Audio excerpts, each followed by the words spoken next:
ഇവിടെ വന്നതിന്റെ ഉദ്ദേശം ഒക്കെ അപ്പൂട്ടൻ മറന്നു. അല്ലെങ്കിൽ ഇന്ന് അപ്പൂട്ട ഇത്താക്കിനെ രക്ഷിക്കോ? ഛേ, മാത്തുക്കുട്ടിയുടെ ഗുണ്ടകളുടെ കൈകൊണ്ട് അയാളൊന്ന് ചത്തനെ. ഇത്താക്ക് പോലീസ് ആരും നിനക്കറിയില്ല. അയാളും ഞാനും തമ്മിലുള്ള ബന്ധവും നിനക്കറിയില്ല. ഒരു 8 വയസ്സുകാരൻ അപ്പു എന്ന പയ്യന്റെ ഓർമ്മകളിൽ ഇത്താക്ക് എന്ന പോലീസുകാരന്റെ കൊടും ക്രൂരതകളുടെ വ്യക്തമല്ലാത്ത കുറെ ചിത്രങ്ങളെ ഉണ്ടായിരുന്നുള്ളൂ. പിന്നെ കരീം മാഷിന്റെയും നാട്ടുകാരുടെ ഓർമ്മകളിലൂടെ അയാളെക്കുറിച്ച് കൂടുതൽ ഞാൻ അറിഞ്ഞു. ജീവിതം ആസ്വദിച്ചു തുടങ്ങുന്നതിന് മുമ്പ് ഈ ലോകത്തിൽ ഒറ്റപ്പെട്ടു പോയ ജോർജ് കുട്ടിയുടെയും വിജയമ്മ തമ്പുരാട്ടിയുടെയും കുടുംബം തകർത്ത കഥ. ഒരു ദിവസം കഴുകൻ കണ്ണുകളും കാക്കി വേഷവുമായി അവരുടെ ജീവിതത്തിലേക്ക് അയാൾ കടന്നു വന്നു.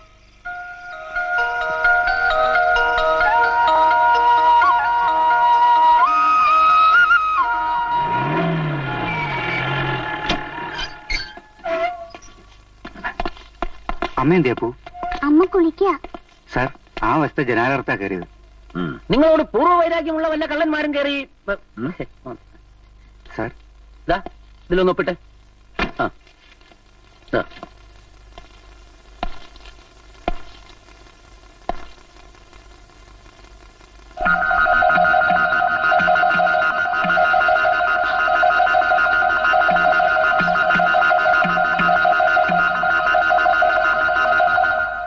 അതെ, ഞാൻ മഞ്ചേരിയിൽ ഇരിക്കുമ്പം അവിടെ ഒരുത്തണ്ടായിരുന്നു.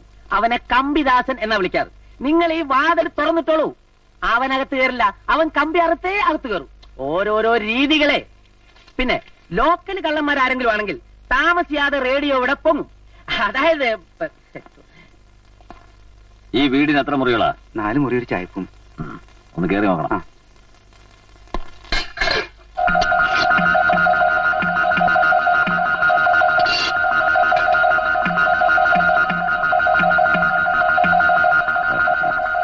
കള്ളന്മാരെ കൊണ്ടുള്ള ശല്യം വളരെ കൂടുതലല്ലേ?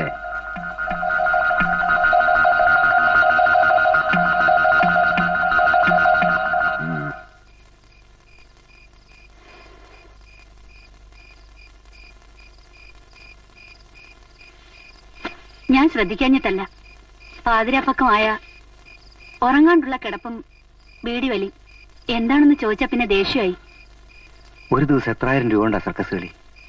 അക്കം കുത്തിക്കൂട്ടുന്നതിനിടയിൽ പൂജ്യം ഒന്ന് കൂടിയ ഈ ജന്മം കൊണ്ട് ഉണ്ടാക്കാൻ പറ്റാത്ത അത്ര രൂപയുടെ കടക്കാരനാ. അതിന്റെ ഒരു പ്രാന്ത നീ കാര്യാക്കണ്ട. ഒന്നുമല്ല, കരീമാഷിന്റെ വായിന്ന് ചിലത് ഞാനും കേട്ടു. ചിട്ടിക്കമ്പനിയിൽ എന്തോ ഒരു പന്തികേടുള്ള പോലെ. ഇതിനു മുമ്പ് ഒരിക്കലും ഹെഡ് ഓഫീസിൽ നിന്ന് പണം വരാൻ ഇത്രയും വൈകിട്ടില്ല. ഞാൻ ഒറ്റപ്പാലത്തും മങ്കരയിലും ബ്രാഞ്ചുകളൊക്കെ വിളിച്ചു ചോദിച്ചു. ഒരിടത്തും പണം എത്തിയിട്ടില്ല. നാളെ കോയമ്പത്തൂർ ഹെഡ് ഓഫീസ് വരെ ഒന്ന് പോയി നോക്കിയാലോ എന്ന് ആലോചിക്കുക. ഞങ്ങളെ കട്ടുമോട്ടിച്ചുണ്ടാക്കിയ കാശൊന്നുമല്ല, ശരിക്കും അധ്വാനിച്ചുണ്ടാക്കിയ കാശ. അറിയൂടെ നിനക്ക്? എവിടെയാ? അയ്യോ, അദ്ദേഹം കോയമ്പത്തൂർ പോയിരിക്കുക. അതറിയാം. മുങ്ങിയാ പിന്നെ കോയമ്പത്തൂരോ സേലത്തൊക്കെ അല്ലേ പൊങ്ങൂ. ഇരിക്കടാ, ഒരു ഒത്തുതീർപ്പായിട്ട് പോയാ മതി. വാ വാ വാ. കാശ് കിട്ടിയില്ലെങ്കിലുണ്ടല്ലോ ഞാൻ ഈ മുറ്റത്ത് കെട്ടി തൂങ്ങി ചാവും. അതേ എനിക്ക് ഗതിയുള്ളൂ. ഇരിക്കുക, എല്ലാരും ഇരിക്കുക. ഒരു ഒത്തുതീർപ്പായിട്ട് പോയാ മതി. എല്ലാരും അങ്ങോട്ട്.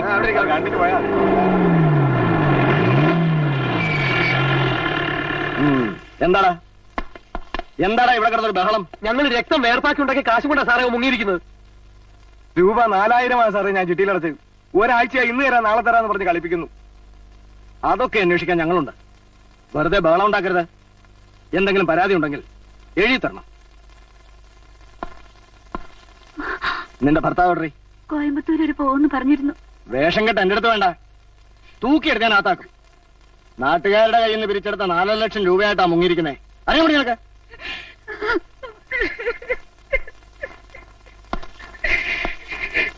ആ, എല്ലാരും പിരിഞ്ഞു പോണം. ആ സ്ത്രീയെ അയാൾ കറക്റ്റ് വേയിലൂടെ മാരി ചെയ്തൊന്നും അല്ലല്ലേ? ഓലും അവര് ലോകിയായിട്ട് കല്യാണം കഴിച്ചാ അടിച്ചോണ്ട് പോന്നു.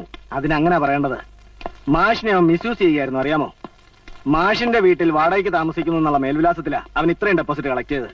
എങ്ങാണ്ടൊരു ഹെഡ് ഓഫീസ്, ഏതോ ഒരു തമിഴൻ ചിട്ടിത്തലയാള്. ഇതെല്ലാം ടോട്ടലി തട്ടിപ്പാ. സത്യം എന്താണെന്ന് അറിയാൻ പാടില്ലാത്ത ഈ അവസ്ഥയില് പണം അടച്ചവരൊക്കെ വന്ന് ഇങ്ങനെ ഫലം ഉണ്ടാക്കിയാലേ ആ പാവം പെണ്ണും കുട്ടിയും തനിച്ച് ബഹളം ഉണ്ടാക്കുന്നവരെ കുറ്റം പറഞ്ഞിട്ട് കാര്യമില്ല. പണം നഷ്ടപ്പെട്ടവർക്കല്ലേ എന്റെ വേദന അറിയൂ. എന്നാലും രാത്രി 2 വരെ പ്രൊട്ടക്ഷൻ അയക്കാം. ഒരു തീരുമാനം ഉണ്ടാകുന്നവരെ. വണ്ടി വിടെ.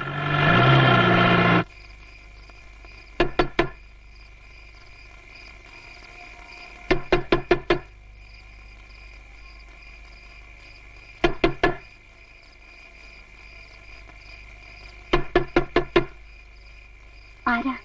ഞങ്ങള് പോലീസുകാരാ.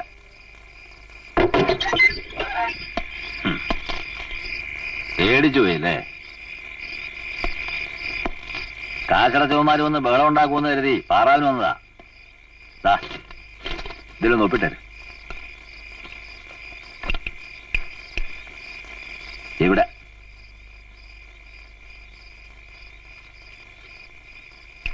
അത് ഇവിടെ സൂക്ഷിക്കാനുള്ളതാ. ഇനിയും ഡ്യൂട്ടിക്ക് വരുന്നവർ ഇതിൽ ഒപ്പിടണമെന്നാ നിയമം. ഞാനായിരിക്കും വരുന്നത്. ഒരു ഗ്ലാസ് ഇത്തിരി വെള്ളം എടുത്തിട്ട്. പുറത്ത് ഭയങ്കര തണുപ്പ്. എന്താ വെള്ളം ഇല്ലേ? കൊണ്ടുവരാം. ആ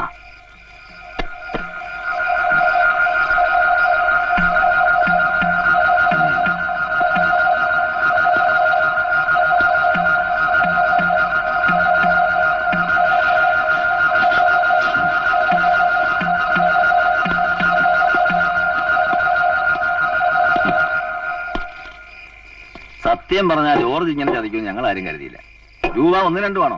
4.5 ലക്ഷമല്ലേ? ചിട്ടിത്തലയാള് കളിപ്പിച്ചു എന്നൊക്കെ പറഞ്ഞാൽ നാട്ടുകാർ വിശ്വസിക്കും. പക്ഷേ സത്യം ഞങ്ങൾക്കറിയാം.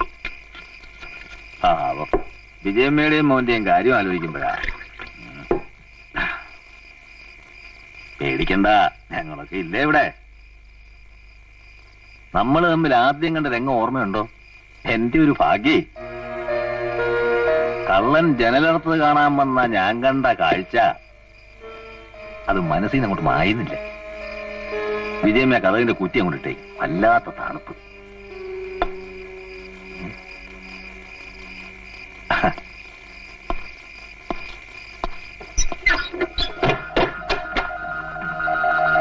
വിജയമ്മ ഈ ഉറക്കം വരുന്നുണ്ടല്ലേ? പോയി കിടന്നോ. ഉറക്കോളയ്ക്കാ പോയി കിടന്നോ വെച്ചേ.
എനിക്ക് നഷ്ടമായ എന്റെ ജീവിതത്തിന് പകരം എനിക്ക് അവന്റെ ജീവൻ വേണ്ട, ജീവിതം മതി.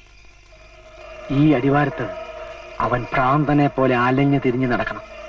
ചീഞ്ഞളിഞ്ഞ് പുഴുത്ത് നരകിക്കുന്നത് എനിക്ക് കാണണം. അത് കണ്ട സംതൃപ്തിയോടെ വേണം എനിക്ക് അവനെ കൊല്ലാൻ. അതിനെത്ര കാലം വേണമെങ്കിലും ഞാൻ കാത്തിരിക്കും, എത്ര കാലം വേണേലും.